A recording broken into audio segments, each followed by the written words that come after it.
Habis gelap, terbitlah terang.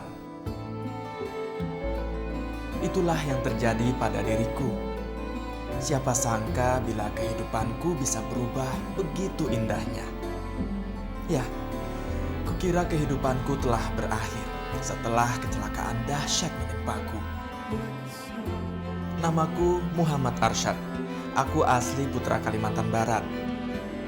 Sekilas aku nampak seperti orang normal, tak kurang sesuatu apapun. Tapi perhatikan langkah kakiku ini.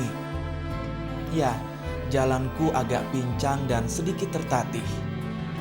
Maklum saja, aku menggunakan kaki palsu.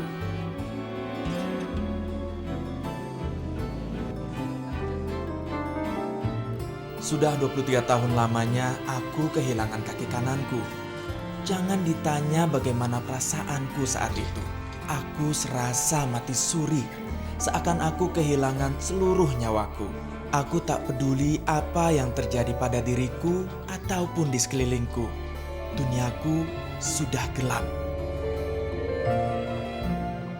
Tapi kini semua begitu nyata. Kuhabiskan waktuku untuk beraktivitas dan bekerja meski aku tak lagi sempurna. Saya kira kalau ya disesuaikan dengan kemampuan, saya kira enggak. Mungkin kalau untuk hanya untuk bekerja, tidak. Mungkin kalau untuk ya mungkin untuk apa ya, berjalan jauh barangkali ya. Tapi kalau untuk kegiatan sehari-hari bekerja enggak. Tragedi itu berlangsung tahun 1983 silam. Saat itu aku sedang bekerja menjadi supir truk. Tugasku sehari-hari mengangkut pasokan berbagai barang kebutuhan rumah tangga.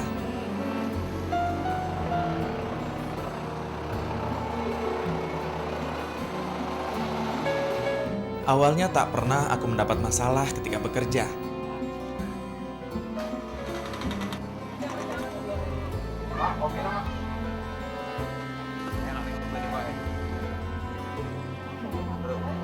Saya ini bang 2 hari bang tidur. Lagi rame. Ada ya.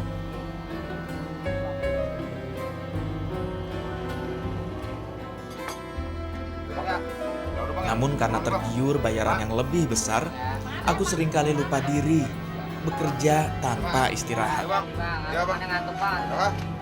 Ya tidak. Akibatnya fatal. Suatu hari aku ditugaskan mengangkut barang keluar kota Pontianak. Tak kupedulikan lelahnya badanku, padahal saat itu aku tengah mengantuk. Karena hampir 2 hari aku tidak tidur.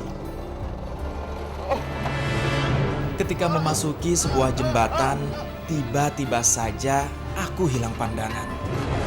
Beberapa detik kemudian, aku tersentak ketika kendaraanku tepat berada di belakang sebuah bis. Untuk menghindari tabrakan, spontan aku membanting setir ke kiri jalan. Ya, truk yang aku kendarai langsung terperosok ke dalam sungai. Itu saya itu kan bawa angkutan umum, mobil truk. Itu kan pada tahun 83 itu kendaraan untuk transportasi untuk angkutan barang itu kan sangat sedikit. Jadi kita ini termasuk memporsir tenaga ya. Kemudian mungkin didorong dari dalam juga, bapak ingin kaya ya, ingin cepat dapat uang ya. Nah, mungkin dalam keadaan kecapean semacam itu. Kebetulan kendaraan pun kondisinya kurang baik ya. Keadaan sekelilingku begitu gelap. Sekujur tubuhku didera rasa sakit. Sebuah balok kayu menembus kaca, hampir menusuk dadaku.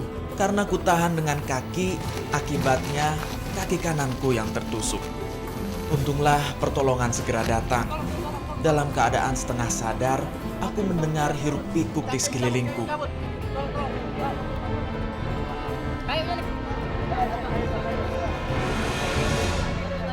Tanpa mempedulikan aku yang tengah kesakitan, mereka begitu saja menarik tubuhku dari dalam kendaraan.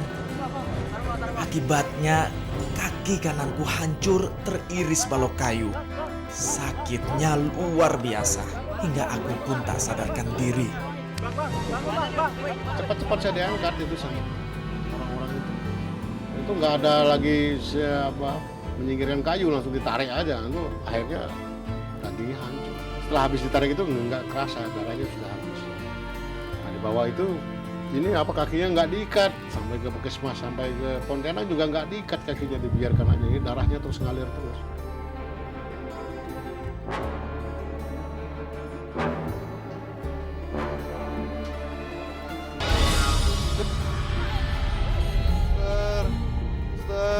Aku tersadar 8 jam kemudian. Terbujur di ruang perawatan sebuah rumah sakit.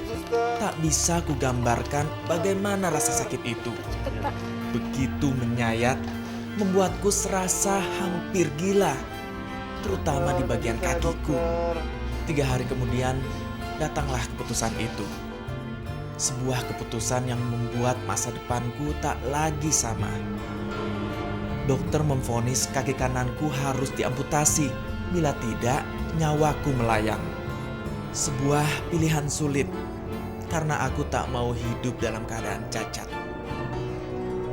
Tapi bila aku mati sekarang, aku pun belum siap. Akhirnya aku relakan kaki kananku tak lagi mengiringi langkahku. Nah, kita mati aja ya gitu. Bilang di ruang operasi juga bilang gitu. Dok, dari saya dipotong lebih baik mati aja udah. Oh, enggak gitu kan. Otomatis jawabannya enggak gitu. Bukan kamu aja yang putus kaki, banyak yang putus kaki gitu. Nah, kita sih memang pekerjaannya nyupir, otomatis kalau putus kaki kan pikirannya gimana lagi mau nyupir, kakinya udah juga enggak putus.